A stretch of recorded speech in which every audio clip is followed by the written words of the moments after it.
Hello, नमस्कार, जय Hind, good evening, Ram Ram. कैसे हैं आप सभी बच्चे? आशा करते हैं सभी बच्चे अच्छे होंगे, मस्त होंगे, तंदुरुस्त होंगे। पहली वीडियो पे जो आपने प्यार दिखाया, जो आपने शेयरिंग की, जो आपने कमेंट्स किए, जो आपने लाइक किया, जो आपने व्यूवर्स बढ़ाए, जो आपने लोगों तक पहुंचाई, उसके लिए आप लोगों का तहे दिल से शुक्रिया। Thank you so much for your support, क्योंकि आपके सपोर्ट के बिना तो कुछ भी होना पॉसिबल है ही नहीं। और जो भी कुछ मैं कर रहा हूँ, खड़ा हूँ, अकेला हूँ, चल रहा हूँ रास्ते पर, बहुत लोग आएंगे, खींचने की भी कोशिश करेंगे, लेकिन अगर आपका सपोर्ट बना रहा तो आपको लेते हुए मैं बहुत आगे तक जाऊंगा। चलिए, इसी बात को जारी रखते हुए मैं बस यही कहूंगा कि अगर ये वीडियो देख रहे हैं आप और पहली वीडियो नहीं देखी है तो पहले उसे जा करके देखिए, फिर इसे रिज्यूम कीजिएगा, क्योंकि इसमें आने वाली बातें बिना उस वीडियो के कंप्लीट होने वाली नहीं है। ठीक है, चलिए लेट्स स्टार्ट। हम लोग बात कर रहे थे टाइम एंड टेंस की, और टाइम एंड टेंस में जो बातें हमने समझी थी, सीखी थी, वो टाइम एंड टेंस की बातें बड़ी अच्छी थी, प्यारी थी। और हम उसमें आप लोगों को लेकर के जुड़े थे एक वर्ब को लेकर के, और उस वर्ब का नाम था बच्चे ऑक्सिलरी वर्ब। क्या नाम था उस वर्ब का? उस वर्ब का नाम था मेरे भाई ऑक्सिलरी वर्ब। और ऑक्सिलरी वर्ब में जो हमने वर्ब समझी थी, ऑक्सिलरी वर्ब में जो हम बात कर रहे थे, वो बात कर रहे थे प्राइमरी ऑक्सिलरी वर्ब पर। कौन सी? प्राइमरी ऑक्सिलरी वर्ब पर हम बात कर रहे थे। और प्राइमरी ऑक्सिलरी वर्ब में हमने सबसे पहली जो वर्ब ली थी वो थी बी। दूसरी जो वर्ब ली थी वो ली थी हमने डू। और तीसरी जो वर्ब हमने ली थी बेटा वो ली थी हैव। मैंने कहा हमने तीन वर्ब ली थी, पहली ली थी बी, दूसरी ली थी डू और तीसरी ली थी हैव। और इसके बारे में जब हम पढ़ करके चल रहे थे तो हमने बी को आप लोगों को समझाया था और कहा था कि बी जो होती है वो बेटा क्या होती है? इज एम आर होती है, वॉज वर होती है, और इसके अलावा बी और बीन, और एक वर्ब हो गई बीइंग, ये आपकी बी की फॉर्म में कंसीडर की जाती हैं। डू की फॉर्म में आने वाली वर्ब तीन थी, डू, डज और डिड। और इसके बाद हमारी और वर्ब थी हैव की फॉर्म में, हैज, हैव और हैड। इसके अलावा हमने इसका स्पेशलाइजेशन जाना था, और मैंने कहा था कि बेटा जो बी का स्पेशलाइजेशन है, बी अपने साथ कॉन्टिन्यूअस टेंस को लेकर के चलती है। और कॉन्टिन्यूअस टेंस लेकर के चलने का मतलब हो गया मेरे भाई, ये अपने साथ में मेन वर्ब में आईएनजी लगे चलेगी। और आईएनजी कहने का मतलब ही बच्चा हो गया क्या? Continuous tense. ये पिछली क्लासेस की बात हमारी चल रही है। डू डज डिड, और डू डज डिड अपने साथ वर्ब की फर्स्ट फॉर्म लेके चलेगी। वर्ब की फर्स्ट फॉर्म कहने का मतलब हो गया बेटा इंडेफिनिट टेंस। और अगर मैं बात करता हूं मेरे बच्चे हैज, हैव या हैड की, हैज, हैव या हैड की, तो इसका स्पेशलाइजेशन है कि अपने साथ थर्ड फॉर्म ऑफ वर्ब लेके चलती है। और थर्ड फॉर्म ऑफ वर्ब कहने का मतलब हो गया परफेक्ट टेंस। कौन सा टेंस? Perfect tense. ठीक है, अब ये जो बातें हैं हम पिछली क्लास में भी करके चले थे, तो इसको तो आप थोड़ी स्पीड में भी देख सकते हैं। अब हम बात पर आते हैं, आज की बातें क्या हैं, आज हम क्या नया सीखने वाले हैं। ठीक है, क्योंकि आपका टाइम वैल्यूएबल है, आपका टाइम बिना वेस्ट किए मैं अपनी बात पर पहुंचता हूं। मैंने कहा ये इंडेफिनिट है, ये कॉन्टिन्यूअस और ये परफेक्ट है। टेंस होते हैं चार, इंडेफिनिट, कॉन्टिन्यूअस, परफेक्ट और परफेक्ट कॉन्टिन्यूअस। हर टेंस के चार चार पार्ट हैं, प्रेजेंट के भी, पास्ट के भी, फ्यूचर के भी। अब इसमें हमने एक और डिवाइडेशन किया था, आप लोगों को तो पता ही है। एक डिवाइडेशन हमने ये किया था कि यहां से हमने इजेमा लिया, यहां से डूडज, यहां से हैजब लिया था, और इसको हमने प्रेजेंट की कैटेगरी में कैटेगराइज किया था। यहां से हमने वॉजवर लिया था, यहां से डिड लिया था, यहां से हेड लिया था, और इसको हमने पास्ट में कैटेगराइज किया। अब बेटा याद रखने वाली बात क्या है कि जब भी हम फ्यूचर टेंस की बात करेंगे तो फ्यूचर टेंस के साथ हम क्या लेकर के चलेंगे? विल या शैल को लेकर के चलेंगे। सर ये बात क्यों बताई जा रही है? ये बात इसलिए बताई जा रही है क्योंकि मैं अब आपको एक अगला पॉइंट सिखाने जा रहा हूं, and this point is called structure. क्या है बेटा ये? स्ट्रक्चर। अब ये स्ट्रक्चर क्या है? स्ट्रक्चर के बारे में अगर मैं आपको बताऊं तो structure is called arrangement of words. क्या कहा बेटा मैंने? Arrangement of words. यानी कि अगर मैं आपसे बात करूं सेंटेंस के बारे में, तो सेंटेंस क्या होता है बेटा? A meaningful group of words with complete sense is called a sentence. और जो मीनिंगफुल कॉम्बिनेशन ऑफ वर्ड्स होता है, उन वर्ड्स को हम एक बेहतरीन अरेंजमेंट में लिखते हैं, and that arrangement is called structure. That arrangement is called structure. उसको हम स्ट्रक्चर का नाम देकर के चलते हैं। अगर मैं सेंटेंस के बेसिक स्ट्रक्चर के बारे में आपको बताऊं, तो सेंटेंस का जो बेसिक स्ट्रक्चर होता है उसमें मेरे बच्चे सबसे पहले लिखा होता है सब्जेक्ट। सब्जेक्ट के बाद लगी होती है हेल्पिंग वर्ब, और हेल्पिंग वर्ब के बाद लगी होती है आपकी मेन वर्ब। मेन वर्ब के बाद में ऑब्जेक्ट या कॉम्प्लीमेंट लगा मिलता है। किसी दिन अगर हमें समय मिलेगा तो चर्चा करेंगे कि ऑब्जेक्ट और कॉम्प्लीमेंट में क्या डिफरेंस होता है। ठीक है, फिलहाल के लिए मैं आप लोगों को बता दूं कि सर सब्जेक्ट क्या है। सब्जेक्ट को हम एक नाम से और जानते हैं, and that name is called doer. Sentence में अगर हम हु या व्हाट का क्वेश्चन करें और वर्ब से पहले वर्ड जो यूज हो वही हमारा सब्जेक्ट का आंसर देता है। फॉर एग्जाम्पल, अगर मैं कहता हूं महेश हैज गॉन, तो अगर मैं आपसे पूछूं हु हैज गॉन, तो आप कहोगे सर महेश हैज गॉन। तो हु से जो जिस व्यक्ति का आंसर मिला वो महेश है, और हु से अगर इसका आंसर मिल रहा है तो इस सेंटेंस का डूअर है, और डूअर बोले तो सब्जेक्ट है। मैंने पिछली क्लास में बताया हेल्पिंग वर्ब वो होती है जिसके बाद कोई मेन वर्ब आए। तो अब छोटा सा डिस्कशन इस मेन वर्ब पर कर लेते हैं। सर मेन वर्ब की अगर आप फॉर्म देखेंगे तो एक्चुअल में मेन वर्ब की केवल 3 ही फॉर्म होती हैं। अगर मैं बात करता हूं वर्ब की फॉर्म की, तो केवल 3 ही फॉर्म होती हैं, जिनमें पहली फॉर्म वर्ब की फर्स्ट फॉर्म होती है। और वर्ब की फर्स्ट फॉर्म अपने आप में कैसे फॉर्म में होती है बच्चा? प्लूरल फॉर्म में। कैसे फॉर्म में? प्लूरल फॉर्म में। अगर मैं यहीं पर मैं दूसरी बात करता हूं तो दूसरी आई सेकंड फॉर्म ऑफ वर्ब। इसको हम पास्ट फॉर्म ऑफ वर्ब कहते हैं। क्या कहते हैं? पास्ट फॉर्म ऑफ वर्ब कहते हैं। इसके बाद में अगर मैं तीसरी बात करता हूं तो आती है थर्ड फॉर्म ऑफ वर्ब। इसको हम परफेक्ट टेंस में यूज करते हैं, और इसका नाम एक्चुअल में ग्रामर में पास्ट पार्टिसिपल है। क्या है? पास्ट पार्टिसिपल है। और इसके बाद मेनली तो ये 3 ही फॉर्म है। एक बार फिर से सुनिएगा, मेन वर्ब को मेनली हम 3 फॉर्म में देखते हैं। First form of verb, second form of verb, third form of verb.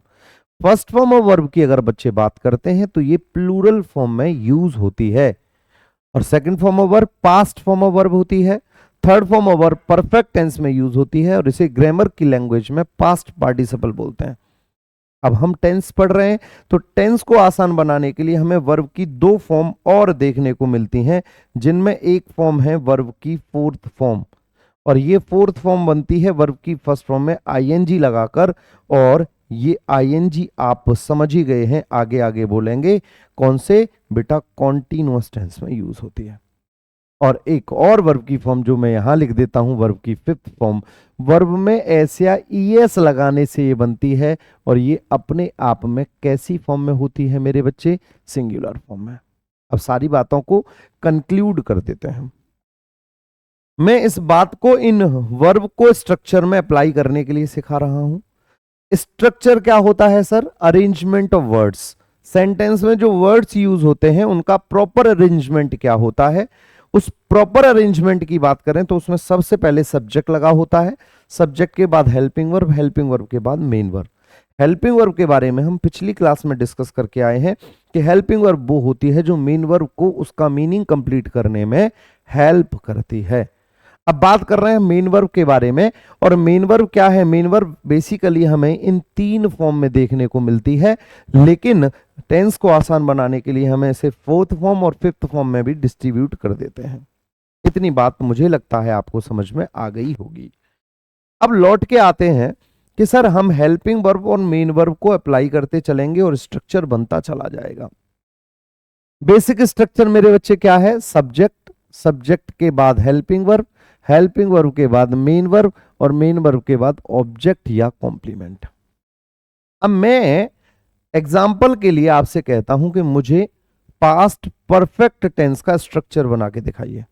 ये मुझे याद था, आपको भी याद है, तो आपने जैसे का तैसा लिख दिया।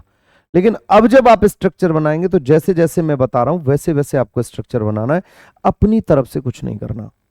ठीक है? बोलो हाँ, करोगे? हाँ, बिल्कुल। वही करना है जो मैं बता रहा हूं। जब भी आप स्ट्रक्चर बनाओ तो ध्यान से टेंस को सुनो। मैं टेंस कौन सा कह रहा हूं? मैंने कहा पास्ट परफेक्ट टेंस। और पास्ट परफेक्ट टेंस की बात अगर मैं करता हूं तो पास्ट परफेक्ट कहने का मतलब हो गया परफेक्ट आते ही वर्ब की थर्ड फॉर्म का यूज होना है। तो सबसे पहले आप वर्ब की थर्ड फॉर्म लिख दीजिए, यानी मेन वर्ब में हमने क्या लगा दी? Third form of verb. अब थर्ड फॉर्म ऑफ वर्ब बेटा कौन से फॉर्म ऑफ वर्ब में चलती है? तो आप कहोगे सर हैव में, यानी कि या तो हैज में या फिर हैव में या फिर हैड में। टेंस कौन सा कहा हमने? पास्ट ना। और पास्ट में ये दोनों तो हटाओ, क्या रह गया आपका? हैड। तो हेल्पिंग वर्ब की जगह आपने क्या लगा दिया? हैड। इससे पहले सब्जेक्ट लगना है, इसके बाद ऑब्जेक्ट और कॉम्प्लीमेंट लगना है, स्ट्रक्चर बनकर तैयार हो गया। इसका मतलब आप प्रेजेंट कॉन्टिन्यूअस का भी बना दोगे। आपने जैसे ही कॉन्टिन्यूअस सुना वर्ब की फर्स्ट फॉर्म में आईएनजी चिपका दी। चिपकाई या नहीं चिपकाई? और कॉन्टिन्यूअस की बात कर रहे हो तो आईएनजी चल रही है, आईएनजी चलेगी बी की फॉर्म के साथ। प्रेजेंट की बी है इजेमार और पास्ट की बी है बोजवर। हम बात कर रहे हैं प्रेजेंट कॉन्टिन्यूअस टेंस की, तो इजेमार को पिक कर लो यहां से। इजेमार को पिक किया और उठा करके यहां रख दिया। बोलो हाँ। सब्जेक्ट को उसकी जगह पर लगा दो, ऑब्जेक्ट और कॉम्प्लीमेंट को उसकी जगह पर लगा दो। अब सर इसमें क्या नया सिखाया आपने? कुछ भी तो नहीं, बिल्कुल कुछ नया नहीं है। नया तो अब सिखाएंगे। बेटा हेड के साथ थर्ड फॉर्म ऑफ वर्ब आती है या नहीं? बोलो आती है। इसका मतलब ये सही है। मैंने कहा जी इजेमार के साथ आईएनजी आती है कि नहीं? आप कहोगे आती है। मैंने कहा बिल्कुल सही। लेकिन मैंने आपसे कहा कि फ्यूचर कॉन्टिन्यूअस टेंस का स्ट्रक्चर बना के बताओ। और जैसे ही आपने फ्यूचर कॉन्टिन्यूअस सुना, आपको पता ही है आपको क्या करना है। वर्ब की फर्स्ट फॉर्म में आईएनजी लगानी है। आपने लगा दी वर्ब की फर्स्ट फॉर्म में आईएनजी। मैंने कहा बिल्कुल, बहुत बढ़िया बेटा, शाबाश।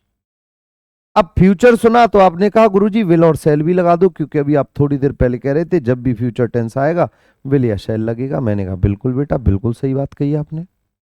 लेकिन अब आप देखो, मैथ्स पढ़ाते हैं थोड़ी देर आपको।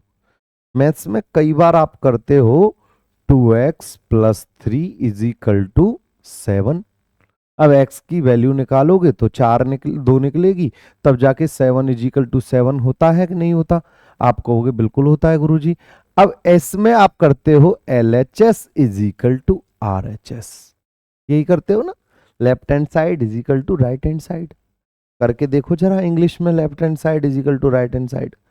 Left hand side is equal to right hand side है या नहीं है? बोले तो हेड के साथ थर्ड फॉर्म ऑफ वर्ब आती है या नहीं आती? बिल्कुल सही है। इजेमार के साथ आईएनजी आती है या नहीं आती? बिल्कुल आती है। क्या विलेस सेल के साथ आईएनजी आती है? नहीं आती। इसका मतलब ये हुआ, इसका मतलब ये हुआ कि दया कुछ तो गड़बड़ है। अब ये भी अपनी जगह पर सही है क्योंकि हमें फ्यूचर टेंस लेना है, और ये भी अपनी जगह पर सही है क्योंकि हमें कॉन्टिन्यूअस टेंस लेना है। इसका मतलब हमें इन दोनों का एग्रीमेंट कराना पड़ेगा। और एग्रीमेंट कौन कराएगा? एक ऐसी वर्ब, कैसी वर्ब? जो अपने आप में तो वर्ब की फर्स्ट फॉर्म होनी चाहिए, क्योंकि विल या शैल तो अपने साथ वर्ब की फर्स्ट फॉर्म रखता है। और ऐसी वर्ब की फर्स्ट फॉर्म होनी चाहिए जो अपने साथ आईएनजी लेके चले। अब इज एम आर तो वर्ब की कोई भी फॉर्म नहीं है। आप कहोगे बिल्कुल सर। वॉज वर्ब तो वर्ब की कोई फॉर्म नहीं है। आप कहोगे बिल्कुल सर। अब कौन कौन सी बची? एक बी और बीन, ये भी तो आईएनजी लेके चलती है। अब इन दोनों में बताओ बेटा वर्ब की फर्स्ट फॉर्म कौन सी है? आप कहोगे गुरुजी इसमें वर्ब की फर्स्ट फॉर्म है बी, तो हमने यहां से बी को पिक किया और यहां लिख दिया। विल के अकॉर्डिंग ये वर्ब की फर्स्ट फॉर्म है या नहीं है? आप कहोगे है। और ये बी ऐसी वर्ब है जो अपने साथ आईएनजी लेके चलेगी। हाँ, इन दोनों को ये जोड़ रही है या नहीं जोड़ रही? आप कहोगे बिल्कुल जोड़ रही है। अब गुरुजी एक कंफ्यूजन और पैदा हो गई। क्या? इसको तो हमने नाम दे दिया हेल्पिंग वर्ब, और ये अपने आप में मेन वर्ब है ही है, तो गुरुजी ये नई आफत क्या पैदा हो गई? तो बेटा इस नई आफत का नाम है पार्टिकल। क्या नाम है बेटा? पार्टिकल। और पार्टिकल के लिए एक रूल हमेशा याद करेंगे। क्या? Particle is always, particle is always used before main verb. Particle को हमेशा मेन वर्ब से पहले यूज किया जाता है। क्या इससे भी कोई क्वेश्चन बनता है एग्जाम में? बिल्कुल बनता है। कैसे बनेगा, आइए जरा ध्यान से समझिए। ध्यान से समझने वाली बात ये है, मैंने एक क्वेश्चन में लिखा he will be not playing, he will be not playing. अब बच्चा मेरे यहां समझिए, ही सब्जेक्ट है, आप कहोगे बिल्कुल है। विल हेल्पिंग वर्ब है, आप कहोगे बिल्कुल है। सर प्लेइंग मेन वर्ब है, आप कहोगे बिल्कुल है। तो ये बी को क्या नाम दे दिया जाए, आप कहोगे पार्टिकल। अगर ये पार्टिकल है तो ये तो मेन वर्ब से पहले यूज होना चाहिए था, ये यूज हो रहा है नॉट से पहले। तो आप कहोगे गुरुजी हमसे ना हो पाएगा, ये क्वेश्चन तो गलत है। इसकी जगह सही क्या हो मेरे बच्चे, इसकी जगह सही होना चाहिए he will not be playing, he will not be playing. इतनी बात अगर आपको समझ में आ गई है तो ये रहा आज का आपका होमवर्क। क्या होमवर्क है गुरुजी? गुरुजी का ये होमवर्क है he has been not going to school for 2 days। इस सेंटेंस को बताएंगे सही है या गलत है, गलत है तो सही करेंगे और सही है तो सही बोलेंगे। जवाब देना है आपको कमेंट बॉक्स में। ज़्यादा से ज़्यादा वीडियो को शेयर करते रहना है। हमें आप फॉलो कर सकते हैं हमारे Instagram page English with Krishna sir पर, Telegram page English with Krishna sir पर, और आप हमसे जुड़ सकते हैं हमारे यूट्यूब पर। और फ्री क्लासेस जल्दी ही आप लोगों की एप्लीकेशन पर आने वाली हैं, थोड़ा सा इंतजार करना है आपको। मिलते हैं अगली वीडियो में, तब तक के लिए नमस्कार, जय हिंद।